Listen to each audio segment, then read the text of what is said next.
भूखे मर जाना ठीक है, पर इन 4 लोगों से कभी मदद न मांगना। एक बाज की ज्ञानवर्धक बातें। जय श्री कृष्णा मित्रों, स्वागत है आप सभी दर्शक भाइयों का एक बार पुनः हमारे YouTube चैनल दर्पण ज्ञान गंगा में। प्रिय दोस्तों, आज इस वीडियो में लेकर के आए हैं आपके लिए बहुत ही अच्छी एवं ज्ञानवर्धक कहानी और बहुत ही शिक्षाप्रद आपके लिए जानकारी। इस वीडियो में इस कहानी के माध्यम से आज का विषय है कि भूखे मर जाना ठीक है, पर इन 4 लोगों से कभी मदद न मांगना। दोस्तों, वह 4 लोग कौन से हैं जिनसे आपको कभी जीवन में मदद नहीं मांगनी है, अर्थात कभी भी मदद की उम्मीद नहीं करनी है। तो उन 4 लोगों के बारे में एक बाज ने बड़े अच्छे तरीका से इस कहानी के द्वारा दर्शाया है और समझाया है।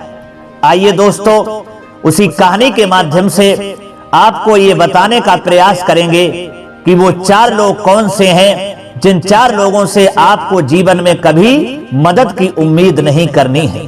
आपसे निवेदन है कि आप हमारी कहानी के लिए शुरू से अंत तक ही सुने। वीडियो की समाप्ति होने तक आप हमारे चैनल पर बने रहें। तो चलिए दोस्तों, शुरू करते हैं ये ज्ञानवर्धक जानकारी और ज्ञानवर्धक कहानी। प्रिय दोस्तों, एक समय की बात है, देवताओं ने आपस में सलाह की कि पृथ्वी पर चलकर उसी नर के पुत्र राजा शिवी की साधुता की परीक्षा की जाए कि वो कितने बड़े दानधारी राजा हैं, कितने बड़े साधुतावादी हैं। जाकर के उनकी परीक्षा ली जाए। मित्रों, तब अग्नि जो है वो कबूतर का रूप बना लेते हैं और इंद्र जो है वो बाज पक्षी बन जाते हैं। फिर दोस्तों, बाज बने हुए इंद्र कबूतर के मांस खाने के लिए पीछा करने लगते हैं। मित्रों, राजा शिवी जो थे अपने दिव्य सिंहासन पर इधर बैठे हुए थे। कबूतर उनकी गोद में जाकर के गिर गया।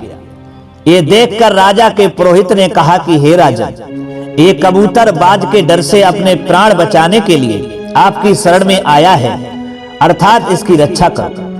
दोस्तों, इधर कबूतर ने भी कहा, महाराज, बाज मेरा पीछा कर रहा है, उससे डरकर प्राण रक्षा के लिए आपकी शरण में आया हूं। वास्तव में मैं कबूतर नहीं हूं, मैं ऋषि हूं। मैंने एक शरीर से दूसरा शरीर बदल लिया है। अब प्राण रक्षक होने के कारण आप ही मेरे प्राण हैं, आप ही हमारे प्राणदाता हैं। मैं आपकी शरण में हूं, मुझे बचाइए, आपकी बहुत बड़ी कृपा होगी। मुझे ब्रह्मचारी समझिए। वेदों का स्वाध्याय करके मैंने अपना शरीर दुर्बल किया है। मैं तपस्वी और जितेंद्रिय हूं। आचार्य के प्रतिकूल कभी कोई बात नहीं कहता। मैं सर्वथा निष्पाप और निरपराध हूं, अतः मुझे बाज के हवाले ना करें। मित्रों, तब बाज कहने लगा कि हे राजा, आप इस कबूतर को लेकर मेरे काम में बिगड़ न डालें। दोस्तों, राजा तब कहने लगे, ये बाज और कबूतर जितनी शुद्ध संस्कृत वाणी बोलते हैं, वैसी क्या कभी किसी ने पक्षी के मुख से सुनी है? मैं किस प्रकार इन दोनों का स्वरूप जानकर उचित न्याय करूं? दोस्तों, राजा शिवी जो थे बड़ा आश्चर्य में पड़ गए और विचार करते हैं कि जो मनुष्य अपनी शरण में आए हुए भयभीत प्राणी को उसके शत्रु के हाथ में दे देता है, तो उसके देश में समय पर अच्छी वर्षा नहीं होती है, उसके बोए हुए बीज नहीं जमते और वह कभी संकट के समय जब अपनी रक्षा चाहता है तो उसे कोई रक्षक नहीं मिलता। उसकी संतान बचपन में ही मर जाती है। उसके पितरों को पितृलोक में रहने को स्थान नहीं मिलता। वह स्वर्ग में जाने पर वहां से नीचे ढकेल दिया जाता है। इंद्र आदि देवता उसके ऊपर वज्र का प्रहार करते हैं। इसलिए मैं प्राण त्याग कर दूंगा, पर कबूतर नहीं दूंगा। दोस्तों, राजा शिवी कहते हैं कि हे बाज, अब तुम व्यर्थ कष्ट मत उठाओ। कबूतर को तो मैं किसी तरह नहीं दे सकता। इस कबूतर को देने के सिवा और जो भी तुम्हारा प्रिय कार्य हो वह हमें बताओ, उसे मैं अवश्य पूर्ण करूंगा। दोस्तों, तब बाज कहता है कि हे राजन, अपनी दाई जांग से मांस काटकर इस कबूतर के बराबर तौलो और जितना मांस चढ़े वही मुझे अर्पण करो। ऐसा करने पर कबूतर की रक्षा हो सकती है। प्रिय दोस्तों, तब राजा ने अपनी दाई जंघा से मांस काटकर उसे तराजू में रखा, किंतु वह कबूतर के बराबर नहीं हुआ। फिर दूसरी बार रखा तो तो भी कबूतर का ही पलड़ा भारी रहा। इस प्रकार क्रमशः उन्होंने अपने सभी अंगों का मांस काट काट कर तराजू पर चढ़ा दिया, फिर भी कबूतर ही भारी पड़ा। तब राजा स्वयं ही तराजू पर चढ़ गए। ऐसा करते समय उनके मन में तनिक भी कलेश नहीं हुआ। ये देखकर बाज बोल उठा, हो गई कबूतर की रक्षा महाराज। दोस्तों, इतना कहने के बाद वह बाज जो था वहां से अंतर्ध्यान हो गया। अब राजा शिवी कबूतर से बोले कि हे कपोत, वह बाज कौन था? तब कबूतर ने कहा कि वह बाज साक्षात इंद्र थे और मैं अग्नि हूं। हे राजन, हम दोनों तुम्हारी साधुता देखने के लिए यहाँ आए थे। तुमने मेरे बदले में जो ये अपना मांस तलवार से काट कर दिया है, इसके घाव को मैं अभी अच्छा कर देता हूं। यहाँ की चमड़ी का रंग सुंदर और सुनहला हो जाएगा तथा इससे बड़ी पवित्र एवं सुंदर गंध निकलती रहेगी। तुम्हारी जंघा के इस चिन्ह के पास से एक यशस्वी पुत्र उत्पन्न होगा जिसका नाम होगा कपोत रोमा।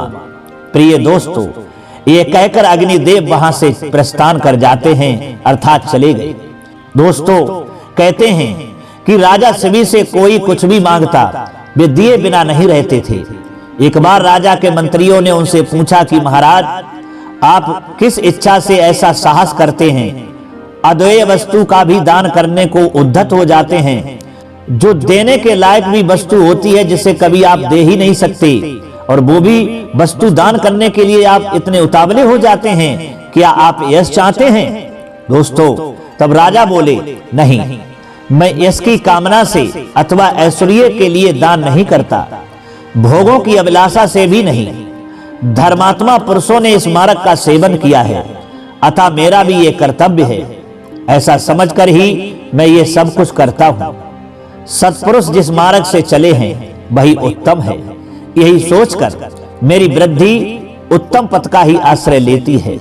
दोस्तों, इस प्रकार महाराज शिवी अपने मंत्रीगण को समझाते हैं, तो मंत्री महाराज शिवी के ये समझाने से, उनके शब्दों को सुनकर के बड़ा खुश हो जाते हैं और कहते हैं कि धन्य है हमारे राजा कि ऐसे दानधारी राजा के यहाँ मैं इस तरीका से नौकरी कर रहा हूँ, मुझे उनकी सेवा करने का अवसर प्रदान हुआ है। दोस्तों, खुशी खुशी वह मंत्रिमंडल राजा के साथ रहने लगते हैं और अपने कार्य को करने लगते हैं।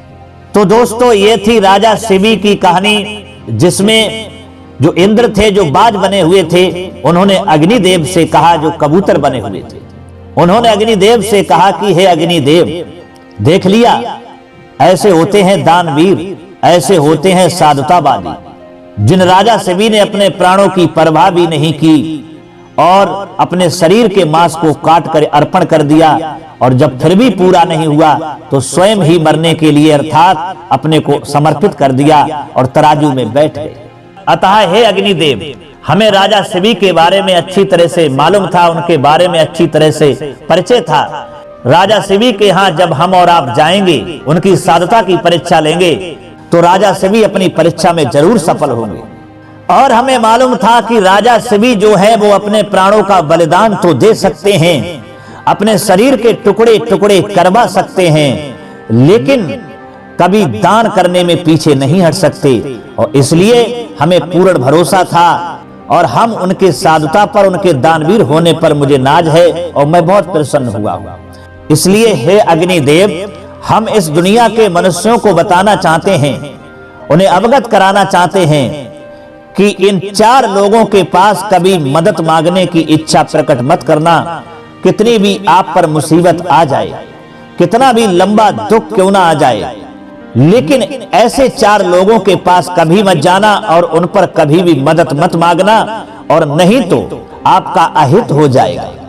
कबूतर बने हुए अग्निदेव पूछते हैं बाज रूपी इंद्र से कि हे इंद्रदेव, वो 4 लोग कौन से हैं जिन लोगों के पास जाकर के मनुष्य को कभी मदद की उम्मीद नहीं करना चाहिए?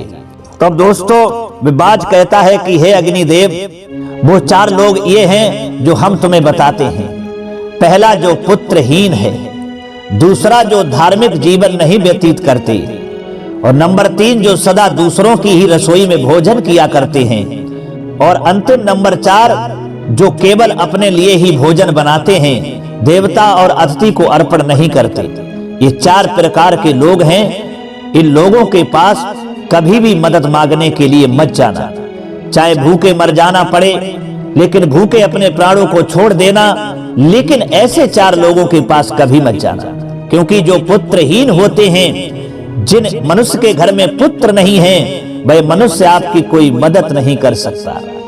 अर्थात जिन मनुष्य के घर में पुत्र होते हैं, उनके अंदर दान करने की और मदद करने की चेष्टाएं होती है, और वो इंसानों की मदद करना और दान करने के लिए हमेशा अग्रसर रहते हैं। और जिनके पुत्र ही नहीं है, तो वो दान और दूसरों की मदद करने से बहुत दूर रहते हैं। इसलिए जो पुत्रहीन है, उनके घर पर कभी मदद की इच्छा लेकर के मत जाना। और दूसरा बताया, जो धार्मिक जीवन नहीं व्यतीत करते, यानी जो इंसान धार्मिक जीवन व्यतीत नहीं करते हैं, अपने धर्म को नहीं जानते, अपने सनातन धर्म को नहीं पहचानते कि हमारा धर्म क्या है, हमारे लिए किस धर्म में हमें जन्म मिला है, उस धर्म के मध्य में अपना जीवन व्यतीत नहीं करते, तो उस इंसान के पास भी मदद की उम्मीद लेकर मत जाना। क्योंकि जो धार्मिक जीवन व्यतीत करते हैं, वो इंसान धर्म को जानते हैं, दूसरों के दुख को भी समझते हैं, उनकी मुसीबत को पहचानने की कोशिश करते हैं और उसकी मदद करते हैं। और जो धार्मिक जीवन व्यतीत नहीं करते, अधर्म पर ही चलते हैं, तो वो दूसरों की मदद क्या करेंगे। इसलिए ऐसे इंसान के भी पास कभी मदद मत मांगना। और तीसरा जो है, सदा दूसरों की ही रसोई में भोजन किया करते हैं, यानी जो इंसान दूसरों की रसोई पर भोजन किया करते हैं, जो दूसरों का ही खाना जानते हैं, अपना एक पैसा खर्च करना नहीं जानते, दूसरों के ही पैसों पर मौज उड़ाना जानते हैं, उन्हीं का पैसा खर्च करवाते हैं, दूसरों का ही खाते हैं, अपना कुछ बना करके नहीं खाते, अपना बचाते हैं, दूसरों का खर्च करवाते हैं, तो ऐसे इंसान पर भी मदद की उम्मीद मत करना। क्योंकि जो दूसरों का खाता है, दूसरों का खर्च करवाता है, तो वो तुम्हारी क्या मदद करेगा, वो कभी मदद नहीं करेगा। और ऐसे इंसान पर अगर जबरदस्ती आपने मदद की उम्मीद करी, तो समझ लो कि वो आवेश में आकर के आपका बहुत बुरा अहित करेगा, अपमान कर देगा। इसलिए कभी भी इस प्रकार का मनुष्य जो आपको मिले, तो उस पर मदद मांगने के लिए मत जाना। और अंतिम चौथा है, जो केवल अपने लिए ही भोजन बनाता है, देवताओं और अतिथि को अर्पण नहीं करता, ऐसे इंसान के पास भी कभी मदद की उम्मीद मत करना। क्योंकि जो अपना खुद खाना जानता है, जो अपना ही भोजन बना के सेवन करना जानता है, जो मनुष्य देवताओं को भी भोग नहीं लगाता, अतिथि को भी अर्पण नहीं करता, तो वो आपकी क्या मदद कर सकता है, कुछ भी मदद नहीं कर सकता।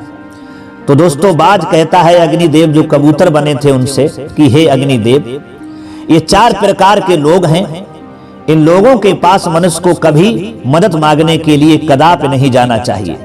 और जो मनुष्य फिर भी ऐसे लोगों के पास मदद की इच्छा लेकर के जाते हैं, तो उनकी मदद कभी नहीं होती, बल्कि उनका अहित हो जाता है, अपमान हो जाता है और उन्हें दुखी होना पड़ता है।